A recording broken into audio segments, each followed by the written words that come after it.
জানবো যে মহিলাদেরকে কষ্ট দিলে, তাদেরকে আঘাত করলে কি ঘটে। হযরত আলী রাদিয়াল্লাহু তাআলা আনহুর কাছে এক ব্যক্তি আসলেন এবং তার দুই হাত রেখে একত্রিত করে বলতে লাগলেন, ইয়া আলী, আমার বিবি আমার ঘরের ঠিকঠাক মতো দেখাশোনা করে না, সে আমার কোনো কাপড় পরিষ্কার করে দেয় না এবং সে ঘরের জিনিসপত্র ঠিকঠাক মতো গুছিয়ে রাখে না। তাহলে কি তার সাথে আমি রাগ করব না? তাকে কিছু মারপিট করা উচিত না? এতটুকু বলার সঙ্গে সঙ্গে হযরত আলী রাদিয়াল্লাহু তাআলা আনহু বললেন, কে বলেছে তোমার বিবির উপর তোমার ঘরের কাজ করা ওয়াজিব রয়েছে?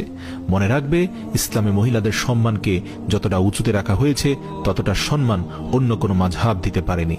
আমি আল্লাহ রাসূলের কাছ থেকে শুনেছি, মহিলাদের সবচেয়ে বড় দায়িত্ব হলো সে যেন তার সন্তানকে ভালোভাবে মানুষ করে এবং সে তার সন্তানের দেখাশোনা করে। কিন্তু যদি তার সন্তানের দেখাশোনা করার জন্য তার স্বামীর কাছে সাহায্য চেয়ে নেয়, তাহলে সেটিও চাইতে পারে। আর এখানে তুমি তাকে ঘরের কাজ করার জন্য বলছো।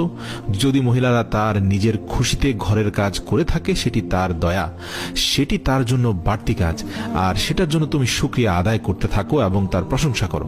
আমি আল্লাহর রাসূলের মুখ থেকে শুনেছি, যে সময় মহিলারা নিজের ঘরের কাজ করে থাকে সে সময় আল্লাহ রাব্বুল আলামিন ফেরেশতাদেরকে পৃথিবীর মাটিতে নামিয়ে দেন আর বলেন, যতক্ষণ পর্যন্ত এই মহিলা তার স্বামীর ঘরের কাজ করতে থাকবে ততক্ষণ পর্যন্ত তুমি তার জন্য ইবাদত করতে থাকো, আমি এই সকল ইবাদত তার আমলনামায় যুক্ত করে দেব। সুবহানাল্লাহ।